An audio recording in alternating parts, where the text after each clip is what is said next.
so glad that you joined us tonight. I'm really looking forward to an episode that's going to help empower you with knowledge in your fight to stay healthy and prevent cancer. But just in case you missed last night's episode, here's a brief recap for you. While creating this series has been fun and exciting, it's really a very serious responsibility because every topic we cover, every fine detail has a purpose. And no, it's not to make money, it's to give you what you need to save and protect your life. We did not receive any financial kickbacks from any expert, doctor, clinic, supplement, or product of any kind. Every piece of information was solely for the purpose of giving you the vital information you and your loved ones deserve to know, and it's the greatest honor for us to give you that as a gift simply because we believe that your life is precious. You deserve to be healthy and happy, free from toxicity, free from every negative influence on your body. And through this episode, you've seen clearly how to avoid toxins and how to eat foods that foster life and vigor. Today you've seen that excitotoxins are to be avoided at all costs if you truly desire to live a life free from the fear of cancer. You've seen how these excitotoxins not only excite and kill healthy cells, but as the documented evidence proves, these excitotoxins actually cause cancer to originate in the body, which is called, as you know from tonight, oncogenesis. I know you'll never look at a product containing aspartame, Splenda, sucralose, or any of its other evil artificial relatives the same again.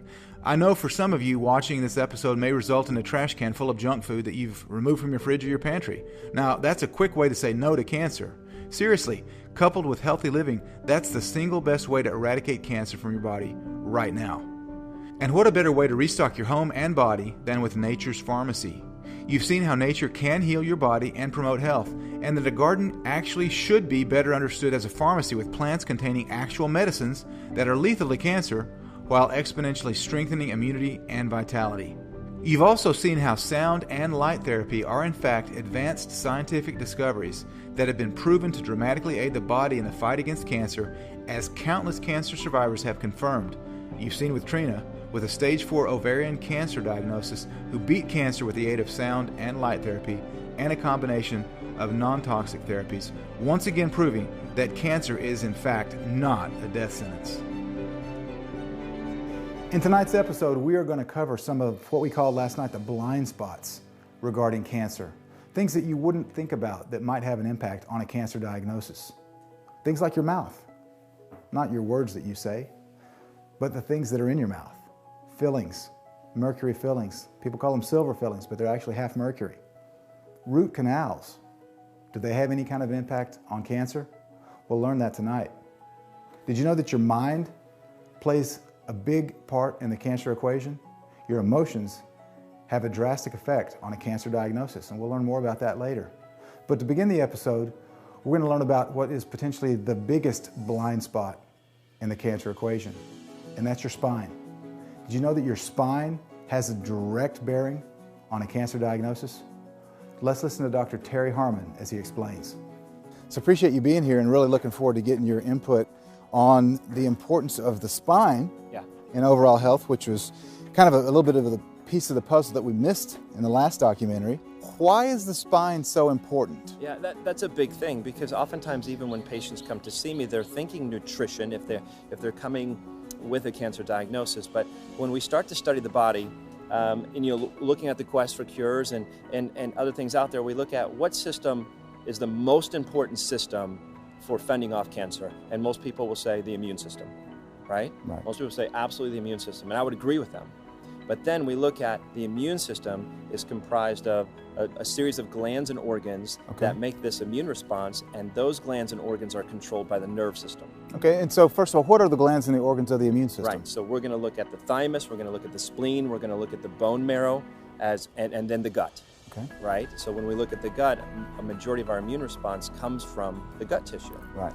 And yet all of that hinders upon or rests upon the vitality of the nerve system.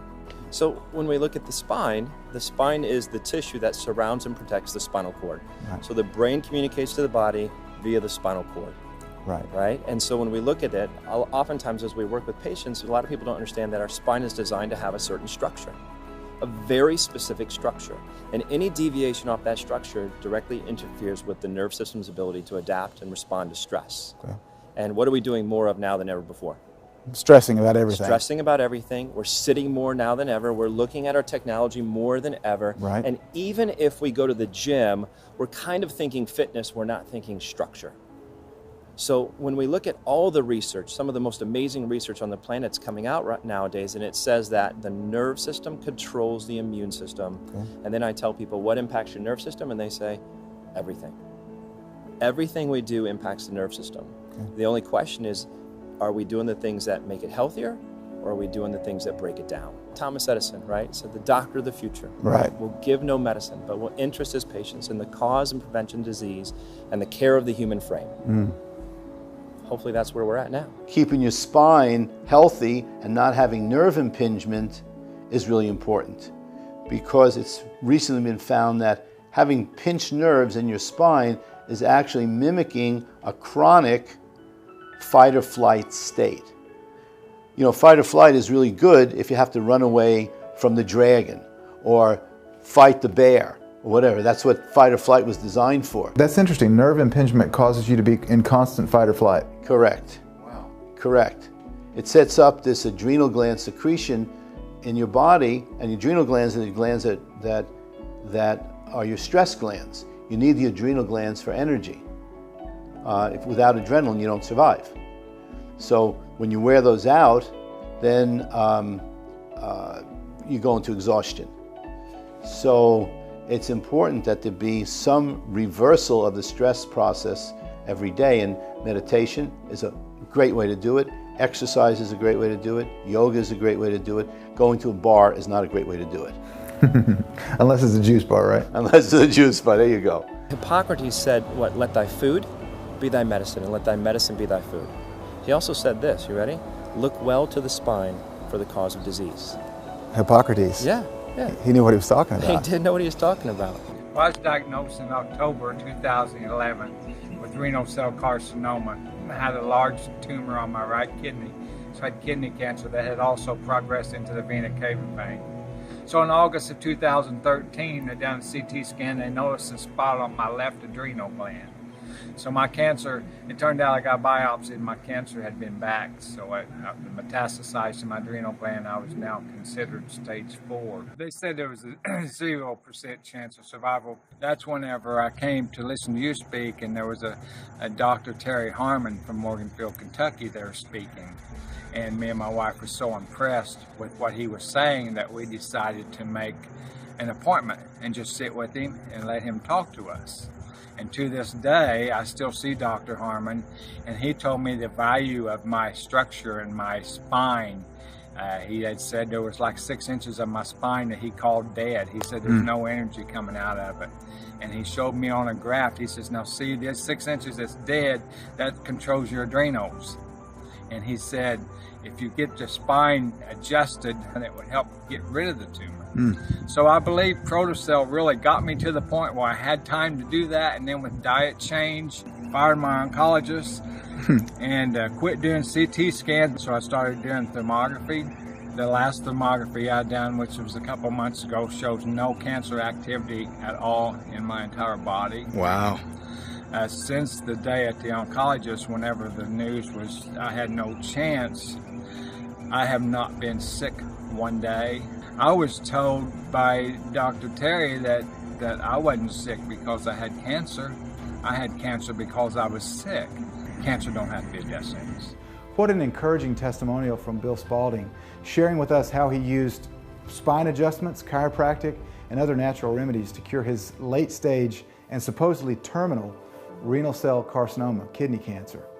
It was really humbling for me to be able to talk to Bill, because one of the things that Bill shared with me, and he just shared with us on the interview, was that he learned about these natural remedies through us, through the quest for the cures. It's really a blessing for us to be able to share these life-saving truths with the world.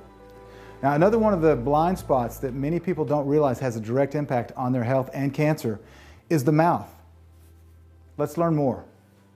I've been very fortunate the last 15 years or so to be educated by some dentists, particularly wonderfully educated dentists about health and how it relates to our mouths.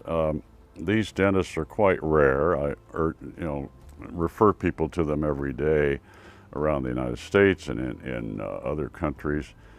but they're so rare. It's like 0.2% of dentists that really know this, and they've taught me a lot about it. And of course, I've read a lot of different books and so on. But what it boils down to is that every one of the 32 spots in our jaw are directly connected to organs in our body, whether you have a tooth there or not. And this connection is quite intimate. And if you had some dental work done that is toxic, and this is really every root canal filling that's ever been done, most of the removal of teeth, including wisdom teeth and other infected teeth, is done in a way that there are toxins left in the jawbone. Okay, where the tooth comes out of is not always cleaned up correctly. It's called the socket, and it has a ligament in it that holds the tooth into the jaw. It has a bone surrounding it that is always infected. If the tooth was infected, the bone and the ligament are infected, and they're not removed correctly by the dentist. And this is true of root canal filled teeth as well. If the person recognizes how toxic they are and tries to get them removed by a normal dentist, they may remove the tooth, but they don't clean up the socket correctly, and the effects of it simply don't go away. Breast cancer, 97% they say are related to a root canal because your teeth drain into your body. But it's also a burden, just like viruses are a burden to the body and increase the patient's risk of getting cancer. That's interesting that there's a direct correlation between breast cancer and root canals. It's not something that your oncologist is going to tell you, is it? Dr. Thomas Slocumsgaard is a biological dentist, and he has a practice in Nashville, Tennessee. He's actually my dentist and the dentist for the rest of my family. In this upcoming clip, he further elaborates on the direct correlation between root canals and cancer. There's been a lot of information and concerns about root canals. Root canals they fail quite often. They fail most of the time. And it's been said that dentists are the only doctors that leave dead tissue in the body. So there's when you do a root canal, there's the pulp tissue that you have to seal off. And when you do that, you leave the dead tooth in the mouth. So because if you want to keep your tooth in your head, you have to pretty much do a root canal. Otherwise, you have to extract it. But the problem is there's these dental tubules called caniculi that you can't. Once you fill the root canal, they become dead space, and so then they fill up with anaerobic bacteria. So here's basically essentially what happens. You have a tooth that goes bad, and so then the voltage drops in that tooth. And when the voltage drops, then the pH drops. When the pH drops, then the oxidation goes out of the tooth and out of the area. When the oxidation drops, then the bugs come in. And the bugs come in and they set up housekeeping. Well, bugs don't have teeth, but they need to eat. They wake up and they're hungry and they want to eat. So what they do is they begin to produce all kinds of enzymes. And that they begin to liquefy you and me, and they start having us for lunch. So that begets an infection and an infective process that you cannot leave in your body, because then it crosses the gingival sulcus barrier, goes right into the cardiovascular system, goes right to the liver, produces high specific C-reactive protein and some other. That's a general inflammatory marker, and it says to your body, hey, we're chronically inflamed. We have all this inflammation. So then all of these pathways get turned on. So then what you have to do is what we've started to do is biooxidative therapies for root canals that are failed. Because sometimes root canals in the anterior segment would be okay because they're single rooted. But you leave all these dental tubules and all these caniculi that are open to bacterial infection, and you can't have bacterial infection which becomes systemic. It's a real problem. For the last really almost over 100 years now, it has been well known that there is no safe way to do a root canal filling, and they're still done the same way they were back in 1923 when the study was completed. Now that's really interesting to me that Bill Henderson just cited a study that was in 1923 study that showed that these dental toxins, these basically poisons in the mouth, are one of the primary causes for degenerative diseases, including cancer. And it is odd, as Bill mentioned, that 100 years later, we're still doing root canals the same way. It looks like dentistry really has not progressed that much in the last century. And one of the ways that these biological dentists, like Dr. Lokensgaard, they have progressed is they're using what's called bio-oxidative therapies to treat disease. Now, bio-oxidative therapies is introducing molecules like ozone or hydrogen peroxide into the system in order to kill pathogens. Let's learn more from Dr. Tom. This is very commonly done in Europe and in England, Switzerland. They've been doing this for years. They're curing all kinds of diseases with bio-oxidative therapies. Now, our Food and Death Administration, bless their hearts, in a Tennessee way, they don't really get into therapies that really cure a lot of things, because that interrupts the monetary flow. And I'll stop right there. But you know what I'm talking about. Exactly. So, and I try to leave the politics out of this. But we know that there's a political component when it comes to cancer. Chronic inflammation affects most all chronic degenerative disease. And we call it oral inflammation. We say it starts here. It essentially what it is there's a switch called nuclear factor kappa beta, NFKB. And I go around and I talk to dentists, I talk to physicians, and I say, how many of you guys out there understand and know what nuclear factor kappa beta is? And I usually get these blank stares. It's like, well, what it is, it's a genetic transcription cytoplasmic switch that turns on inflammation. It's a genetic switch. So the body is so intricately and amazingly designed. It just, I don't know how anybody can look at the human body and not see a miracle, especially a little baby. But what happens is inflammation is in its nascent state, it's good for us, because inflammation is what causes the voltage drop and it causes healing to occur.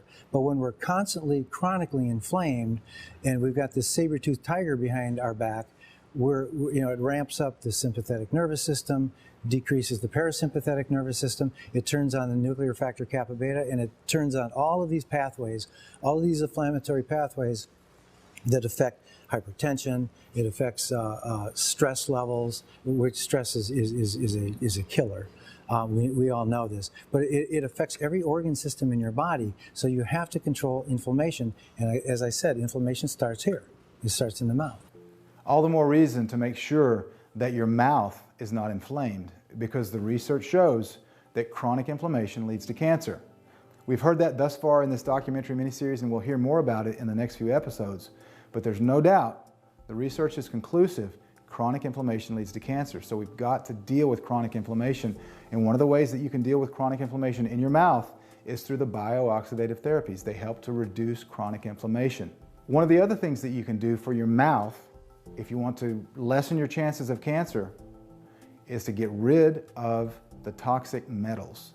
And who thinks they have metal in their mouth? I'm not talking about braces. I'm talking about those metal fillings. We may call them silver fillings, but in actuality, they're about 50% mercury. This is toxic to your mouth. Let's learn more about this vitally important subject. The silver fillings, you're right, they're about 40% silver.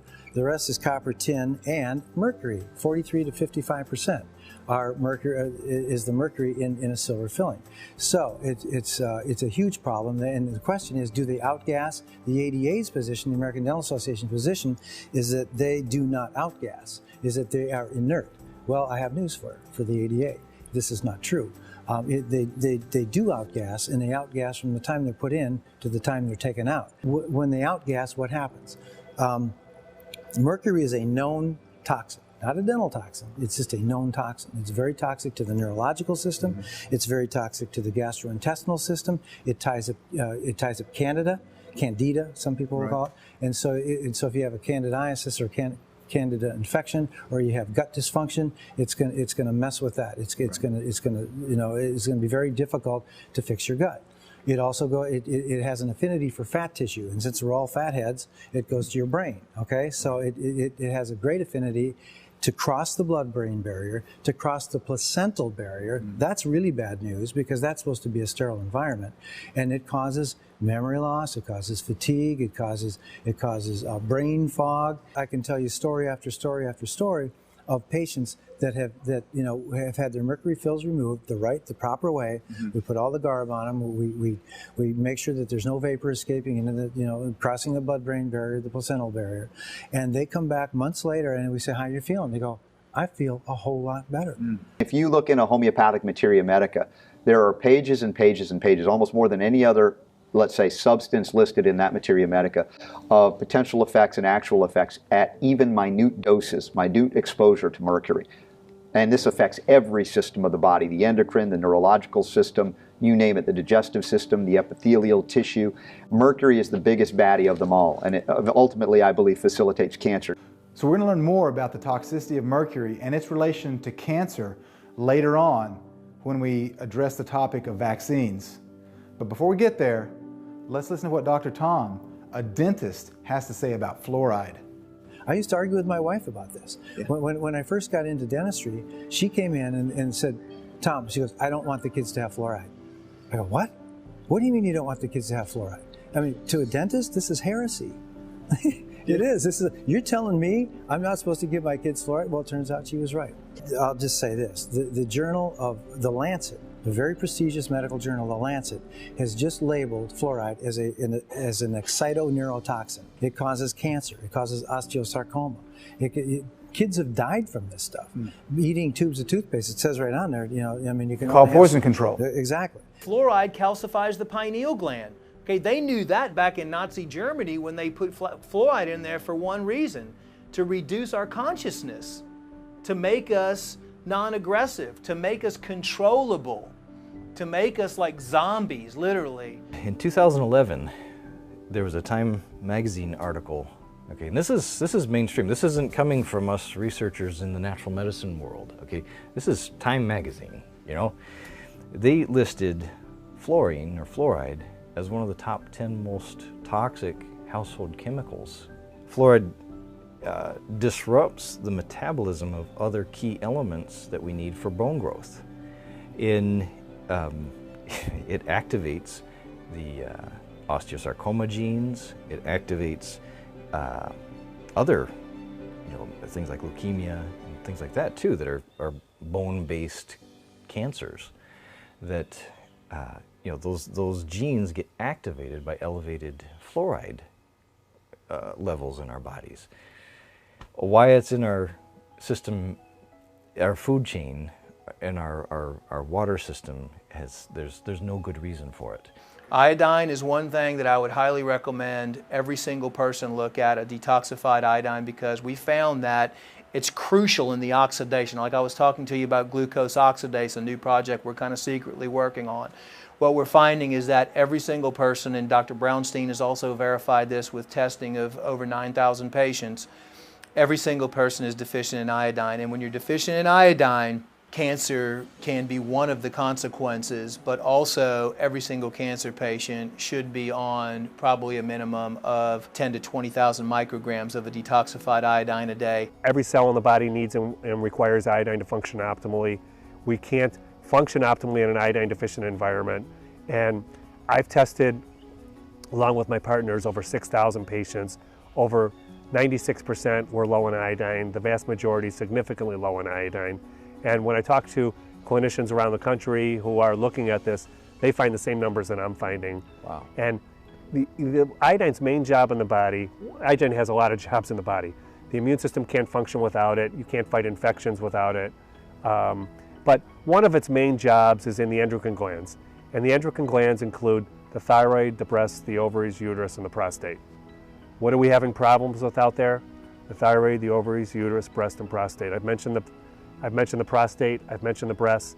The fastest growing cancer in the United States is thyroid cancer. We have uterine and ovarian cancer growing at epidemic rates. All of these tissues we're having epidemic rates of problems with them. Iodine's main job is to maintain a normal architecture of those tissues. And iodine deficiency, the first thing that happens is you get cystic formation in the breast, the ovaries, uterus, thyroid, prostate. And let's throw in the pancreas in here as well, which is also increasing at epidemic rates, pancreatic cancer. And so cysts start to form when iodine deficiency is there. If it goes on longer, they become nodular and hard. If it goes on longer, they become hyperplasia, hyperplastic tissue, which is the precursor to cancer. And I say that's the iodine deficiency continuum.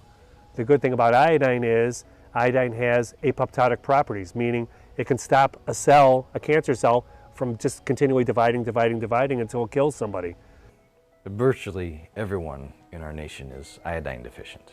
And there's a few things. One, you can't have thyroid issues without being iodine deficient. Okay, you can't be type 2 diabetic without being iodine deficient.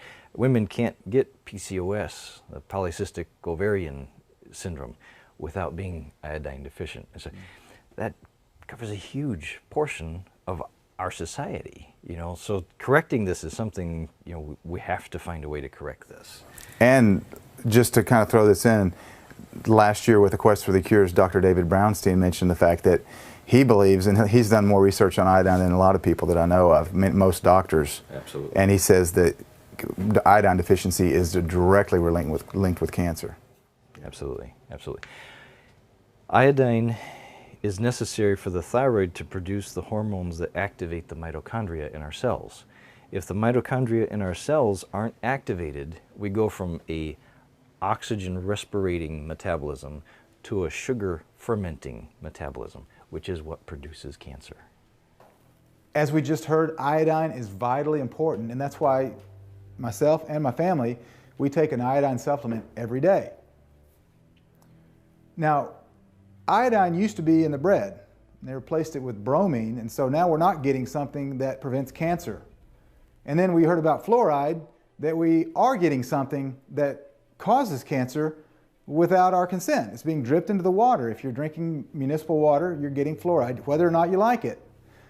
So this issue of freedom is near and dear to our hearts with the truth about cancer, the freedom to choose what you do put in your body and what you don't put in your body. You got a choice in your food that you eat. You got a choice in who you marry. You got a choice in where you live. You should have a choice in these other areas too. But as we learned in episode 1 with the forced chemotherapy issue, many people, including a lot of children, don't have a choice in whether they are forced medicated with chemotherapy. But it gets even worse than that. What if you didn't have a choice whether someone injected you with a vaccine that contained known cancer-causing agents, toxic chemicals that can create autism or brain swelling or even immediate death? That would be an issue, wouldn't it? And that's actually happening right now in the United States with Senate Bill 277 in California, which recently passed, which is the forced vaccine bill. That's right. In other countries, I'm not aware of this happening yet, but it's happening in the United States, and what happens in California usually follows in other states and eventually around the globe.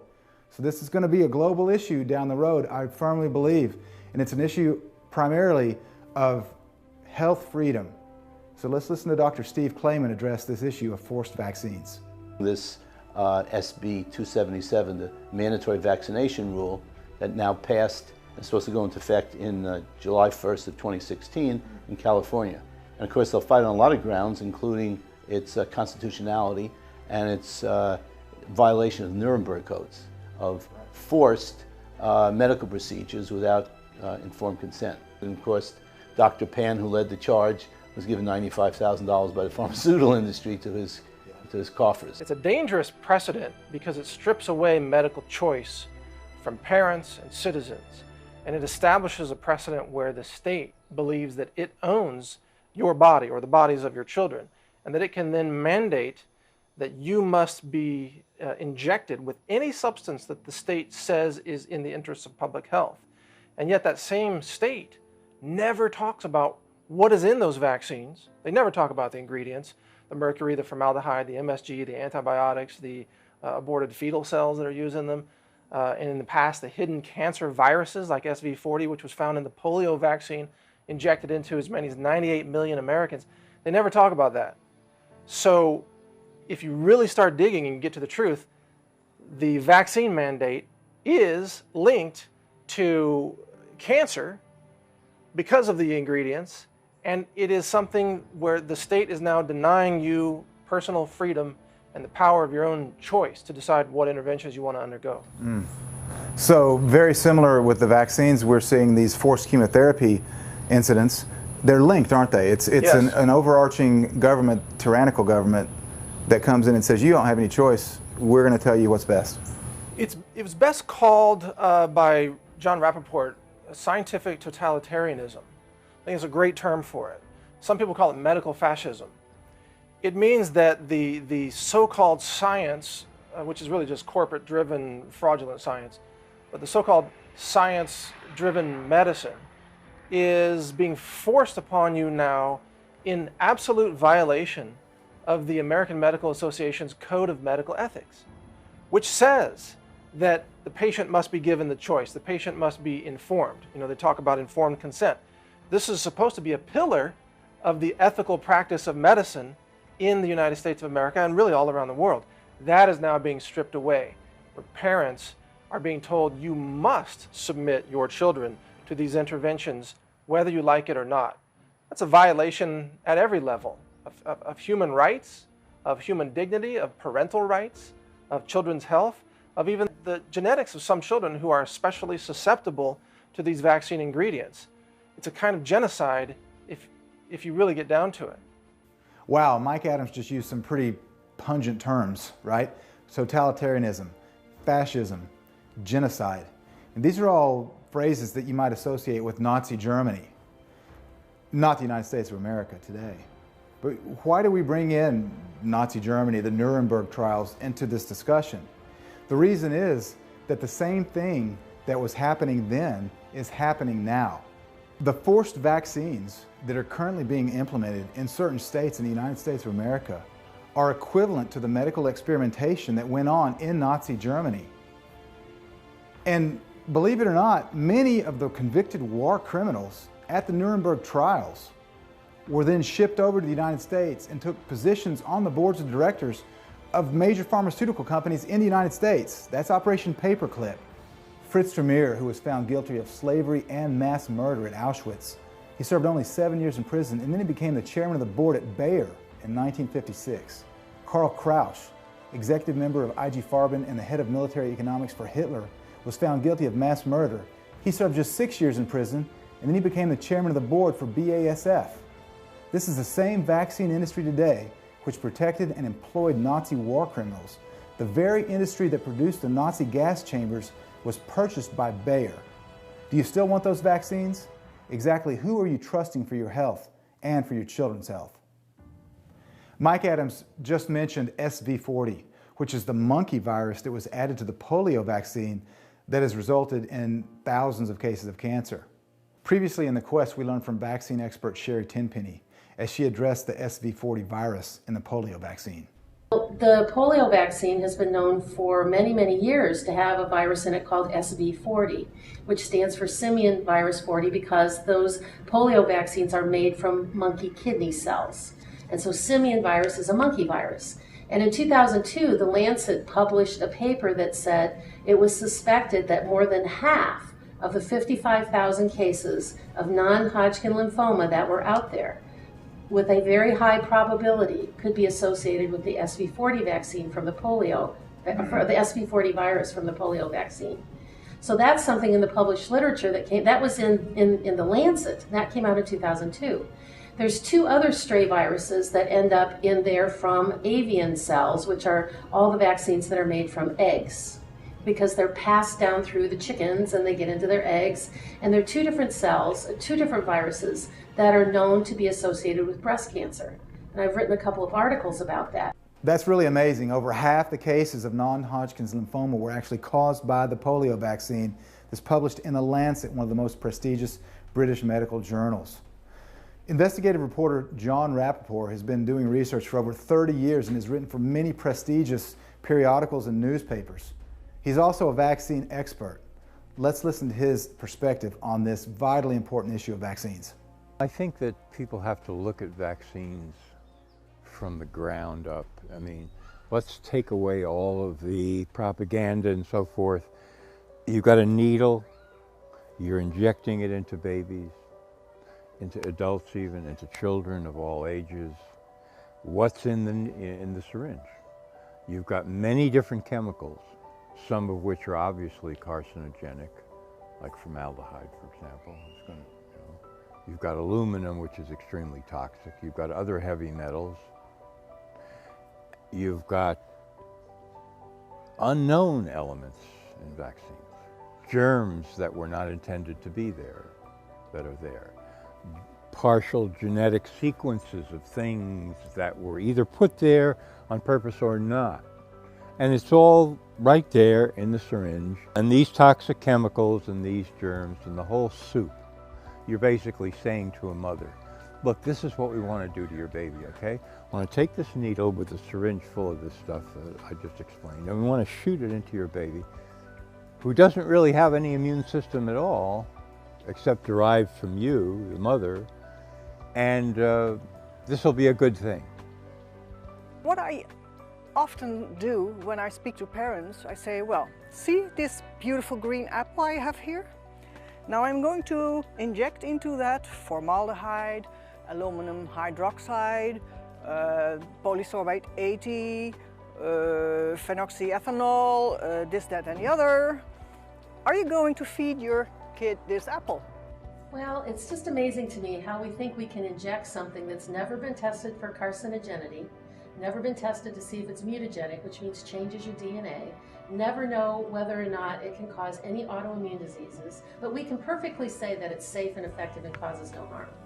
If somebody died and made me health czar tomorrow, what I would do is I would round up all the medical doctors, all of them, and I would put them in a big football stadium and have them read all of the package inserts, particularly the pediatricians. Read the VAERS reports from the Vaccine Adverse Event Reporting System, and then take an entire test, a written test on immunology to prove that they know something about the human body, and then have them with good conscience say that what we are injecting into human beings is harmless. They sacrifice children on the altar of this church of pharmaceutical mysticism with the needles of big pharma, as I call it. They argue that the only way we can survive childhood is to somehow elicit an artificial antibody response by injecting toxic poisons that you wouldn't put in the bottle of that same baby to make them drink. In fact, if you did, you might be charged with a crime, attempted murder. Robert Scott Bell is accurate. If you were to take a bottle and fill it with aluminum and formaldehyde and mercury and aborted fetal tissue and other ingredients that are in most vaccines and give it to a baby, you could be charged with attempted murder. But vaccines are even worse than that, because when you inject something directly into the muscle tissue, it goes directly into the bloodstream from there. It bypasses many of the protective mechanisms that have been placed in your digestive tract to keep us from dying of poisoning. When you're injecting anything into the body, you're intentionally bypassing a lot of portals of immune defense that would normally be active and working because you want this to penetrate deep into the body. Well, that's the idea of vaccination. So, beginning from there, I say, fundamentally, yes, vaccines can cause cancer, no question about it. Vaccines are not safe, they're not effective, they don't do what they're supposed to be doing. They're not responsible for the major declines in infectious or contagious diseases in the West. That was done by revolutionizing society, better sanitation, better nutrition, less overcrowding, development of the middle class, etc., etc. The fundamental environmental things that you would do in order to improve life for people. That's why those diseases basically went away. And when they return, it's basically because those factors have diminished again, which we are now seeing, especially when it comes to nutrition, because it's gotten a lot worse over the last few decades. So the whole thing to me is a gigantic hoax. So John Rappaport said the whole thing's a gigantic hoax. What hoax? What's he talking about? Let's learn a little bit more about the history of vaccines from vaccine expert Desiree Rover in Amsterdam, Netherlands. First question being about vaccines. I know you're an expert. You've been looking at vaccines for 25 years. And so we hear they're safe and effective. We hear they don't cause cancer. We hear that they prevented all these diseases.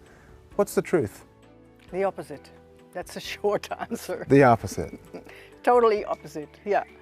I wrote a book in 2009 on the HPV vaccines, Cervarix and Gardasil, and then for that book I delved even deeper into the history of vaccination. And to my big surprise, I found out that vaccines, or vaccination, the foundation for vaccination is a folk myth that Edward Jenner followed, that cowpox, if you had cowpox, you were supposedly protected against smallpox. But these are two viral entities, so it's a nonsense story. What he did, he was the first guy who introduced proteins and DNA and RNA from animals, from other species, into humans. It was called inoculation or variolation. They made a scratch and then he put in the smallpox pus. That's how it originally started. And Jenner did a variation on that, and he put in the cowpox pus, or the goat pox, or the pig pox, or whatever, all sorts of crap. And he did that with his son and the son of his gardener, and both boys never got older than their 20, 21 years old, because they died of tuberculosis, which is an illness related to cows. The studies that are have been done with vaccines, that's been paid by the manufacturers. But the FDA in America and the RIVM here in Holland, for adding it to their program, they go with these studies. So it's the fox is guarding the hen house. Well, you know, look at the HPV vaccine. On the package insert, it says it may cause other kinds of cancers. Yes, and we've already known that it has through the VAERS report, that there have been many girls who've been fully vaccinated with the HPV vaccine, that within 3 months to about 2 years, then are diagnosed with cervical cancer, massive cases of venereal warts. We know that less than 4% of the women in the United States have actually ever been exposed to the 2 viruses that are in the vaccine. So if the vaccine did anything, which it doesn't, and it can cause a lot of harm, there are at least 8 strains of HPV, human papillomavirus, that are supposed to be associated with, or are known to be associated with cancer. But the vaccine only covers 2 of them. So it gives this false sense of security to moms who think they're protecting their girls, to think they won't get cancer. And that will say to the girls, well, I don't need to get a pap test because I've been protected. But there are other strains that can cause the cancer. Vaccines are not tested. On the insert, it says not tested for carcinogenic and mutagenic properties. It also says it's not safe for pregnant women, and it's not tested in children for those same properties. So what that is that's your consent form that the doctor doesn't give to you. So when a doctor is pushing, or a nurse is pushing a vaccine, this is uninformed consent at the highest level. And this goes against the Nuremberg principles, Nuremberg principle number 4, actually 5, that were in 1940s after World War II. They did this so there was no more human experimentation on people. And this is medical experimentation because we are the last phase of the experimenting process. So as they're manufacturing these, it depends on the lawsuits that come back to the company to tell the company if this product is actually safe. So there had not been studies for the vaccines, but now there's not been studies for 2 and 3 and 4 vaccines stacked on each other and up to 60s and 70 and however many they're going to push. There's no studies for all those on top of it. So you're looking at uninformed consent at the highest level. Jeffrey Jackson mentioned that this is uninformed consent at the highest level. And what that means, uninformed consent, means that you're not being informed of the potential dangers from a medical treatment or an intervention like vaccines. You're supposed to be informed of the possible negative side effects. And this is uninformed consent because people are not being told this. But you would think that if vaccines are actually harming people, that we'd have a lot of lawsuits and that people would actually be getting money from these big pharma companies that are manufacturing the vaccines. The government has paid out since 1986 through the National Vaccine Injury Compensation Fund over $3 billion, $3 billion for literally thousands and thousands of cases of children that received the vaccines and they were injured and their families have suffered profoundly, and they are just a fraction of those who were compensated. It has been declared by the government that vaccines are unavoidably unsafe, and yet they claim that they are safe and they claim they're effective. If you look at the research on effectiveness, Cochrane Database Reviews, which is the most authoritative source, you will find no evidence unequivocally that the vaccines in the schedule today are safe. It doesn't exist. It's completely a lie. Many vaccines, if you just read the inserts, will say things like the HPV vaccine, for example, says that upon receiving this injection, you may lose consciousness and pass out and fall down and hurt yourself. And this is just considered normal. Or you may have seizures, you may have fever, you may have to go to the emergency room. These are all listed on the vaccine inserts. And somehow the American public has been brainwashed into thinking that this is normal, healthy medicine. It isn't. If someone gives you a shot of something and you pass out, how is that not causing a neurological side effect that could damage your brain? Sure. I mean, think about it if you still can. Some people can't because they've been injected with these things. Across Europe, $90 million in damages was just paid out by the UK government to cover children who were provably brain damaged by the swine flu vaccine. Do you think they would pay $90 million if it wasn't conclusively proven that that caused it? Of course not. They know it caused it. That's why they're paying the money. Yet the vaccine industry has complete immunity, even though it's causing all of this damage and cancer as well. There was a town in Mexico recently where 75% of the children who were vaccinated wound up either in the hospital or dead. 75%. Are the vaccines affecting our mental cognition? Yeah, the vaccines are brain damaging the population. Think about it. The vaccines still contain mercury, like in flu shots. They still contain aluminum, another known neurotoxin. They still contain formaldehyde and MSG. Almost every one of these preservatives or adjuvants is a neurological poison. How can they not cause brain damage? You know, the medical establishment today says you shouldn't smoke cigarettes because the chemicals in the cigarettes go into your body and cause damage, right? They probably say you shouldn't sniff glue, right? Or you shouldn't snort crack or whatever. Why? Because those chemicals go in and cause damage. But then they're injecting you with a vaccine that contains chemicals that they know causes damage. How is that allowable? Why can't, and by the way, I'm not against the theory of vaccination. Let's be clear here.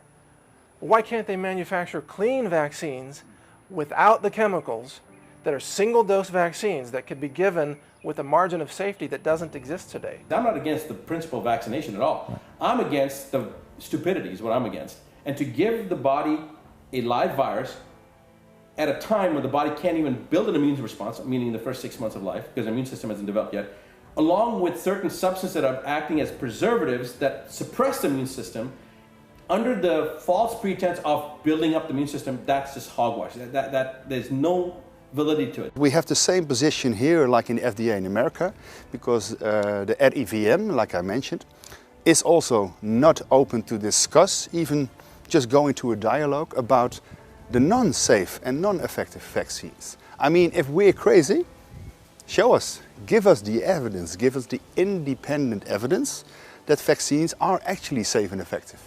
But if we show them the independent evidence that they're actually not safe and effective at all, they do not even want to discuss these matters. I'm like, science is science, right? So it shouldn't be a double standard, but it is. Chemotherapy destroys the immune system.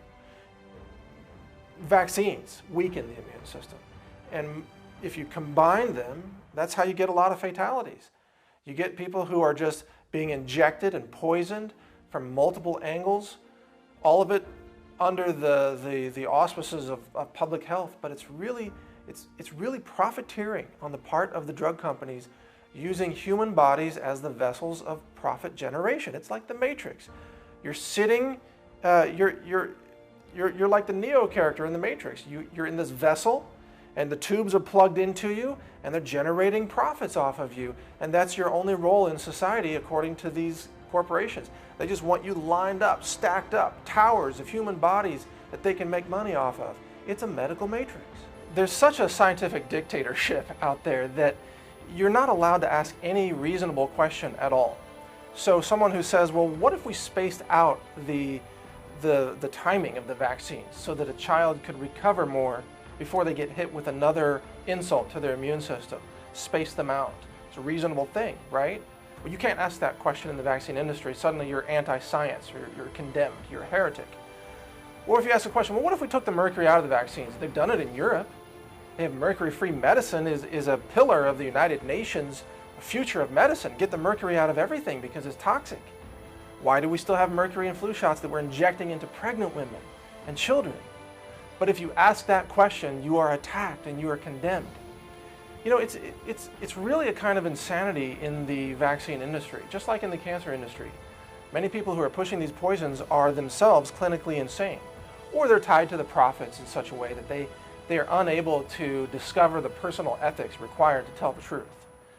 And it's sad because children are being harmed and killed every single day because of these greed-driven people or these insane people who parade as scientists, but they're not. They're the kind of scientists maybe that the Nazi regime would have loved to hire, willing to carry out experiments on Jewish prisoners.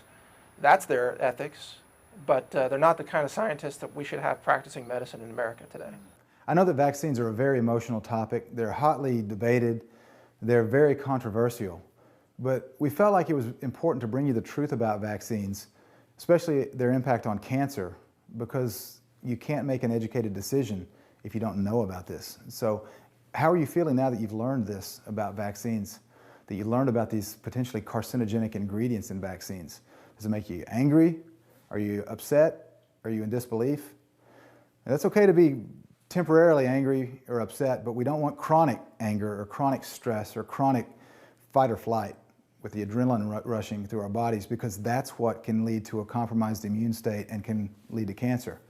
As a matter of fact, the emotional aspect of cancer is one of the blind spots that we're going to deal with tonight. It's one of the most overlooked blind spot for cancer. Many oncologists, most oncologists, don't even know that there is an emotional aspect to most cancer diagnoses.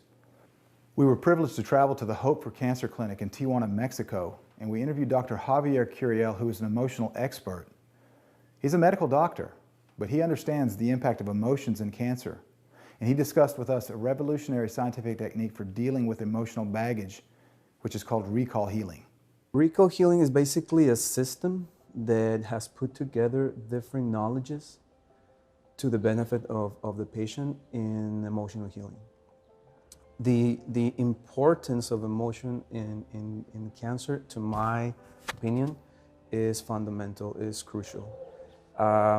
Especially in the last 4 to 5 years, I start to pay a lot of attention to that. Before that, I would consider it important, yeah, be stress-free, whatever, but I did not really had understood the deepness of the importance that is, because I believe today, I'm convinced that probably that's the main trigger, the main factor that can actually codify, program certain information at a genetic and cellular level.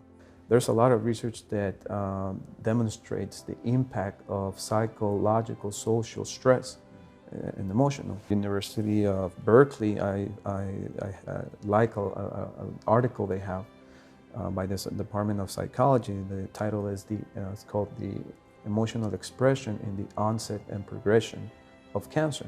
There's a certain group of conflicts. There's specific conflicts and trauma that trigger different types of cancer. Exactly. The reason why we're failing in oncology so much is that we become mechanics of the human body, and we're not paying attention to the emotional and spiritual needs of our patients. When the body starts to heal itself, you can see that old emotional wounds and spiritual pain comes to the surface to be released also. But like we have to assist the body in this detoxification process, most cancer patients also need help in this process. So we have many techniques like EFT, emotional trauma therapy, and others to help assist people to let go of their emotional pain. What is EFT?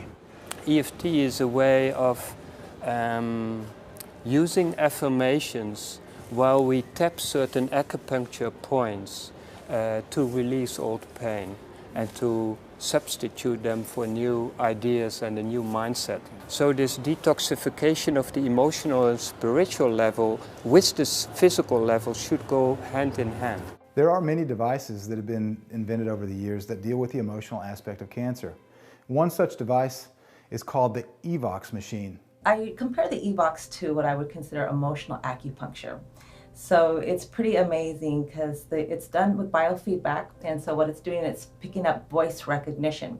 So we use a cradle, and it works on galvanic response. A patient will have a microphone on, and then I just ask them to speak their name so that I can just pick up the patterning. Then it'll come up with a little mandala. It'll have what we call PIs, so perception indexes from 1 to 12. So each area is associated with an organ and also with an emotion. So oftentimes the patient doesn't know what's really running their life and potentially even running their health in regards to their crises that they're experiencing. So what's really fascinating about it is the patient doesn't even really have to tell me about it. The feedback actually comes up with the areas of stagnation, or what we call extreme energy, or let's say even if you were thinking in terms of acupuncture, where there would be extreme excess in a specific organ.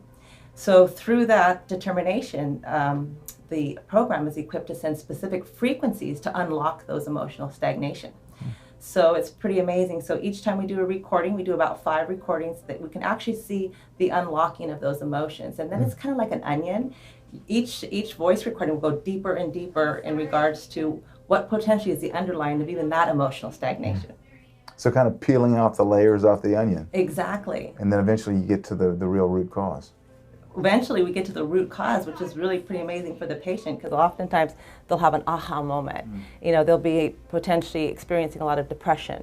And really what we're looking at as we go deeper and deeper, the depression is based potentially on unworthiness or repetitive thinking. And they can really, I always ask them, how does that show up for you in your life? You know, and so we try to get some feedback, and they'd say, oh, well, actually, you know, I just churn things until they just really turn into butter. I can't, you know, let go of things when they happen to me. So when a patient's able to really identify, you know, what they actually do, they can begin to actually recognize, oh, I'm doing it again. This is a stuck pattern. And just even that begins to unravel those energies that are stuck. So this can be really beneficial for cancer patients because of the emotional link that we've seen to cancer. You know, we have so many cancer patients that have this emotional trauma, these things that have happened in the past that they can't let go of, this baggage, whatever you want to call it. This allows them to help release that, doesn't it? Absolutely. I mean, we're definitely a believer in Hammer's work in regards to every disease has an emotional component, whether it's a sore throat or cancer. And so it's pretty exciting that we have this information so that we can really look at, you know, potentially, is it the emotion that's causing the problem, or is it the actual organ function that's causing the emotion? One emotion that's very detrimental to a cancer patient is fear. But let me ask you a question. What emotion is it that an oncologist will elicit in the cancer patient when they look them in the eye and they say, you've got 3 months to live? And then they rush them into chemotherapy. In Kaiser, they would get the diagnosis of cancer. They didn't even have time to research. Within a few days, they had to do chemo. Otherwise, the doctors would tell them they're gonna die or it's gonna spread everywhere. So they would come. One patient I had, she had urinary infection, and next day she had to do chemo. I said, no, hon, you have to take care of your kidneys first, or urinary infection, get rid of the bacteria, and then do your research. It's no rush. You didn't get cancer overnight.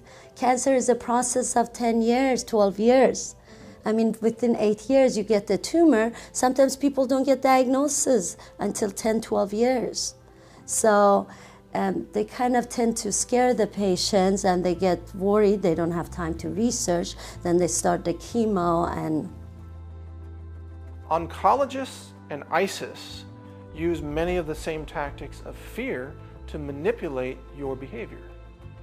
Yes, I'm comparing oncologists to a known terrorist organization, because they use the same tactics to try to control people. In fact, terrorism is the use of fear. The definition is the use of widespread fear, or the threat of fear, the threat of violence, in order to achieve a desired behavioral or decision-making outcome among people. So by definition, what many oncologists do today is a cousin of terrorism. That's why it's unacceptable. That's why some of them are going to jail. That's why they're criminals. And that's why more of them should be arrested. And that's why you as a patient should be extremely, extremely skeptical of anything that an oncologist tells you, because it is in their interest that you say yes to what they are pushing. I did recently see an HBO special where the oncologist told a lady that she had 6 months to live, and if she did not do chemotherapy, that she would eventually die within 6 months, and that she would feel like she was drowning as she died. In my opinion, it should be criminal for an oncologist to treat a cancer patient that way. I was diagnosed with prostate cancer 10 years ago, and I had the fear of death put into me by the urologist. And he had a bedside manner of a Neanderthal as far as I was concerned. And it prompted me to study natural medicine. When the doctor tells you you've got cancer, and he says it just like that, you know, there's two things you know about cancer.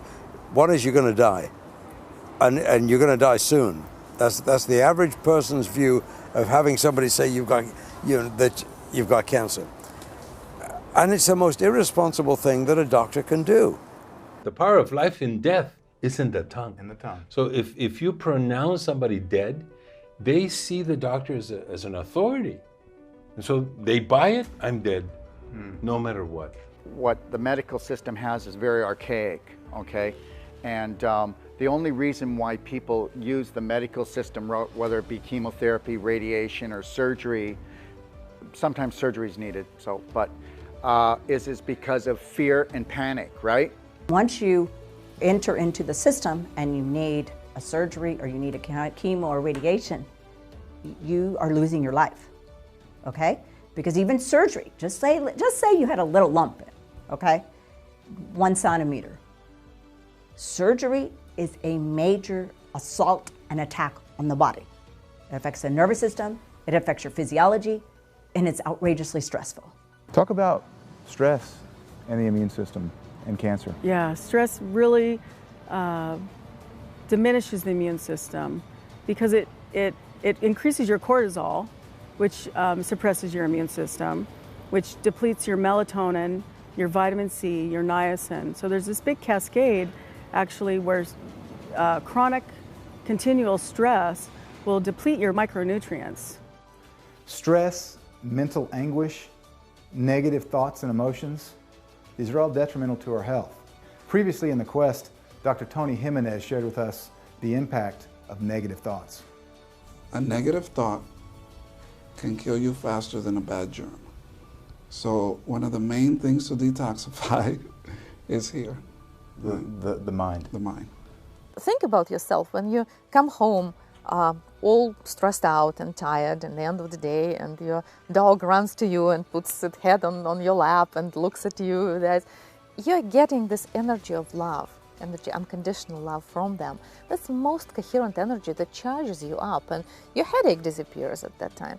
There are studies done that actually show blood pressure going down 10, 20 millimeters just from petting your cat. We know the body can heal itself just with thought. There's been proof of that to where people have manifested with and visualized their cancer going away, and their cancer went away with no other type of medicine internally or externally.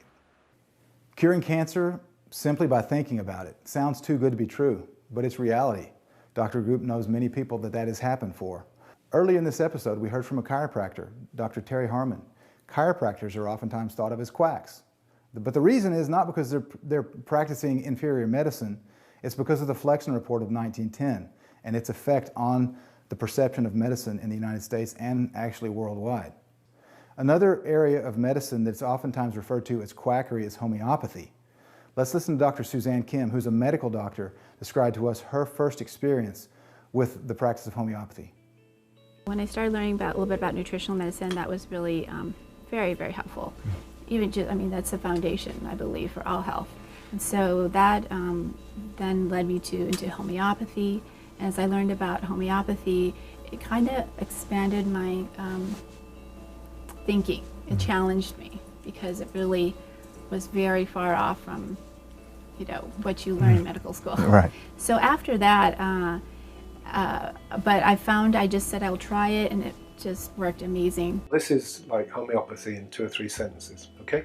You pick a substance that copies the illness, not one that opposes it, but one that copies it. So for example, if someone has scarlet fever, you choose belladonna, because if you take belladonna, your face goes all bright red, your throat's sore, hectic temperature, you feel ghastly.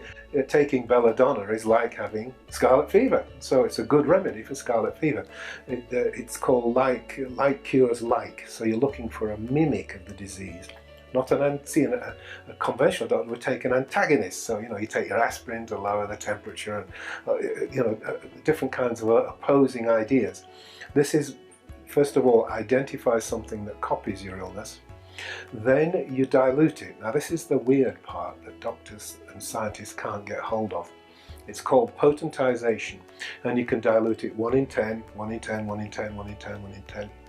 And after 12 dilutions, you've passed the Avogadro number, so we know there is no belladonna left. But interestingly, if you hitch it up to a spectrographic transmitter, you find that the more you dilute it, the more it starts transmitting energies.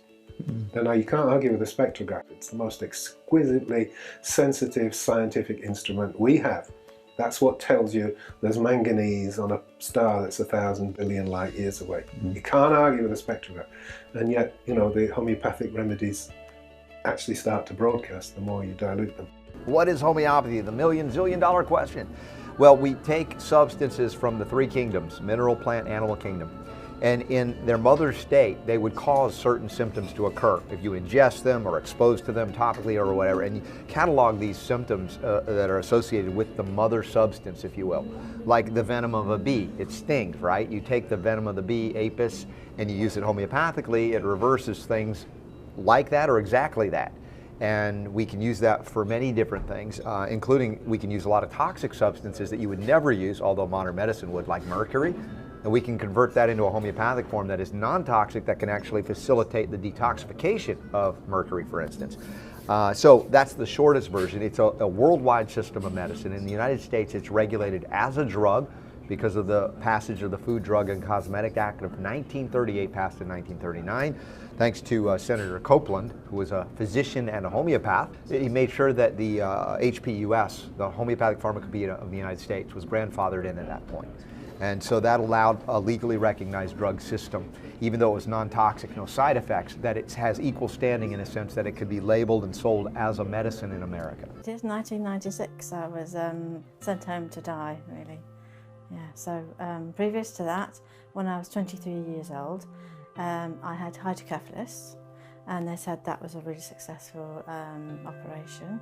And that hydrocephalus is water on the brain, which is a tube going from your head going down to your abdomen, draining fluid. Everybody's got synovial fluid that goes down. And then a couple of years later on, I was getting problems, mummy problems, dizziness, headaches, and they kept doing scans. I was worried about the shunt, they call it a shunt coming down, whether that was damaged or not working properly, and they're giving me MRI scans and checking, nothing wrong. Then they finally found there was a tumour in my pineal gland, which is right in the middle of your head. On the first radiology session, they leapt into the room and said, stop it, because they'd found another tumour. This was the one in, on my pituitary gland. It then went down my spine, and they did some more radiology down my spine. And then I got the results, and they looking through them, and they said,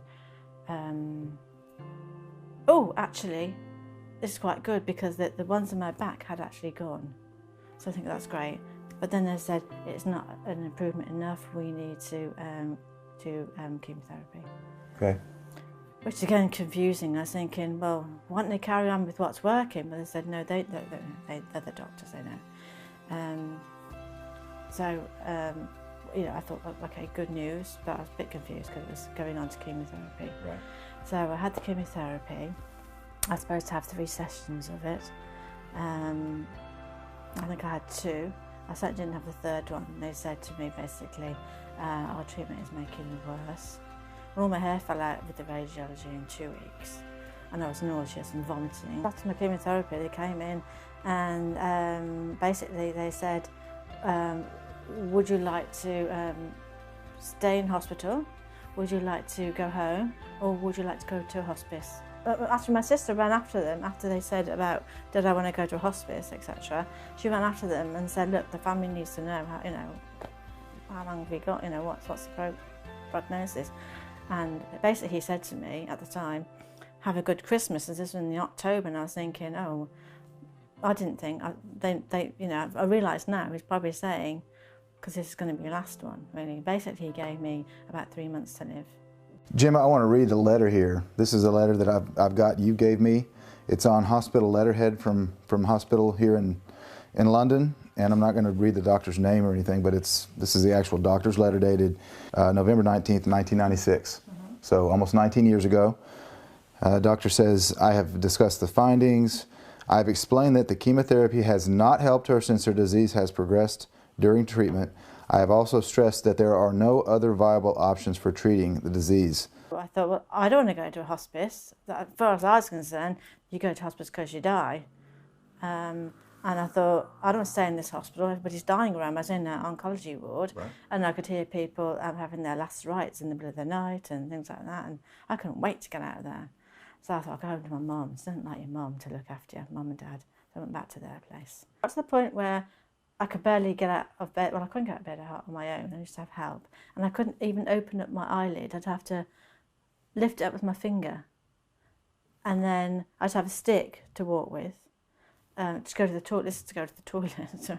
So I'd have a hand on there, a stick on there, and my balance was really, really bad. And you were late 20s? I was 26, 27, around there, yeah. My sister-in-law phoned me up and she said, look, I've heard about this woman. She's helped me with my eczema, and no, my daughter's eczema, it's gone completely away. Do you want to speak to her? She's a homeopath. I went, what's that? I don't know what that is. Didn't know what homeopathy was at that point. No idea what homeopath was. I don't know. But I thought, I'm really, really poor. I might as well give it a go. And they're not, not getting anywhere. And so I started having some treatment from her, and so I had a bit of faith in her. I didn't have a lot of faith in her. I was very skeptic. I was very skeptic, like the skeptics are about anything alternative, to be honest. And I thought all these things that are happening to me were a bit of a coincidence, but they kept happening again and again and again. So I thought, okay, so I kept on with that.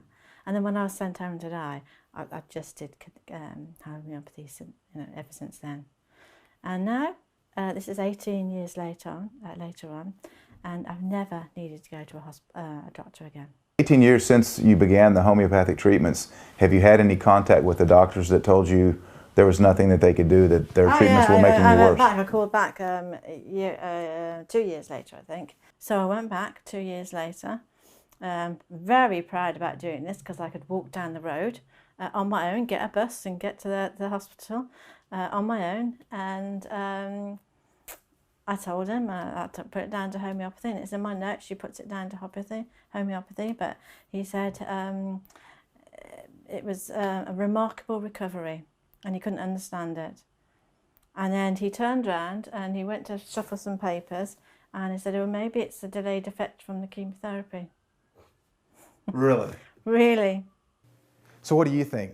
Was Gemma's cancer cured because of a delayed effect of chemotherapy? I'll let you be the judge on that one. Due to her positive experience from homeopathy and it actually healing her brain cancer, in 2000, Gemma became a homeopath, and now she treats cancer patients in England.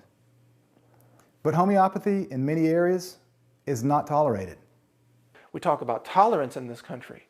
Well, there's no group that is more intolerant than the pharmaceutical industry and the cancer doctors and the vaccine pushers. They are completely intolerant of any other opinion. They do not welcome freedom of thought. They do not even believe in the scientific method, which involves questioning and seeking answers to those questions by letting the evidence tell you what is true. They hate that process. They want to dictate science to you, and it's a contradiction. We cannot stay stuck in the compartmentalization of chemicals that is, based in the 1940s and 1950s understanding of science and nutrition and medicine.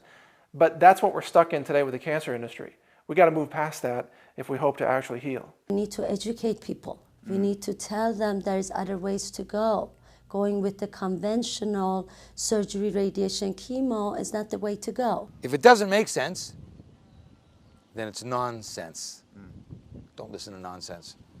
And now we see commercials on television, right? So I always tell people, you can watch television this weekend, and one commercial will be going to a beach in Bahamas and swim with the dolphins, and the next exact commercial will be come to this cancer center for your treatment. And it's becoming very, very common. The problem is making it so common, not due to its prevalence that more people are getting it, but just makes it that it's common that we expect to get it, right? So it should be alarming that why are they advertising me to go and check in at this place? And they're competing, so every hospital is competing.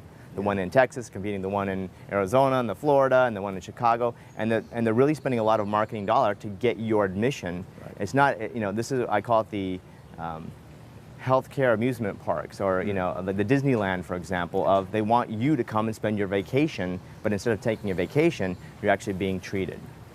sit in a nice, comfortable lounge chair with the view of the golf course while you're getting chemotherapy dripped into you. Yeah, that's not the ride I want to be on. Wow, what a liberating feeling it is to discover the blind spots that could potentially trigger cancer and to become empowered to understand and address the issue before it becomes life-threatening. And even if you're in a dire situation, isn't it amazing that by correcting these root causes that are hidden in these cancer blind spots, whether it's in the spine, the mouth, or another area, that we can enable the body to eliminate cancer, as you saw in the story of Bill Spalding, who beat cancer simply through correcting the root cause. It wasn't a subject we wanted to cover necessarily, but we knew that we had to. We knew that the topic of vaccines must be addressed.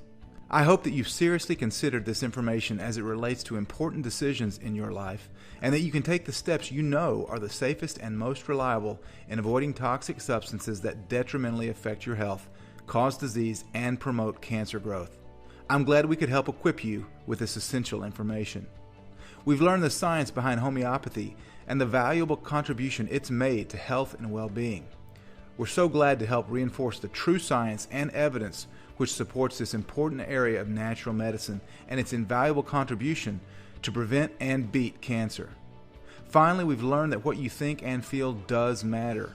As you've listened to this information, I hope you thought about your own life and what thoughts and feelings may be seriously injuring your health and happiness, as we've shared important action steps you can take as well as avenues to pursue. We hope that now, in this moment, you resolve to forgive and to forget. As the old saying goes, don't worry, be happy. And remember that laughter is the best medicine. Smile, laugh, tell someone you love them, breathe, relax, let someone know that you're grateful for them. Take time to fill your life with the things that bring you joy and happiness. Wow, we really covered a lot of ground in tonight's episode. I hope that you've learned a lot, and I hope that you're pumped for tomorrow night, because tomorrow night's episode is going to get even better. We're going to travel all the way to Cologne, Germany, and visit a German cancer clinic. As you know, the German cancer clinics are renowned in the world for their natural treatments for cancer and for their medical devices that are only available there. And we're going to get a tour of one of the best cancer clinics in the whole country of Germany. Tomorrow night's episode will also focus heavily on detoxification. If we're going to be healthy, we've got to get the toxins out of our body. And tomorrow night, we are going to hear from two of the most renowned experts in the world on detoxification. If you've learned thus far from the Truth About Cancer, A Global Quest, please tell your friends and family to join us for tomorrow's episode. You'll be glad that you did, because we're going to share more life-saving information that could save your life or the life of a loved one from that cancer diagnosis. In the meantime, have a great rest of your day. Join us tomorrow night. God bless all of you.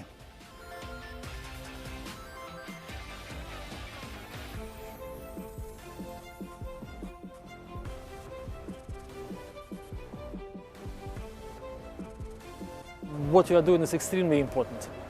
And actually, a few of your series now, few of your films now already translated into Russian. So, and it's getting very popular. And I had been a British Red Cross nurse originally, and then I worked in the Houses of Parliament, so I have a medical and a slightly political background. And just realized that there are so many myths, there's so much misinformation about cancer. So I love what you're doing. I love your quest for the cure and all the work that you're doing in America. For me, radiation was not an option. I started doing my own research, found a friend who recommended your series.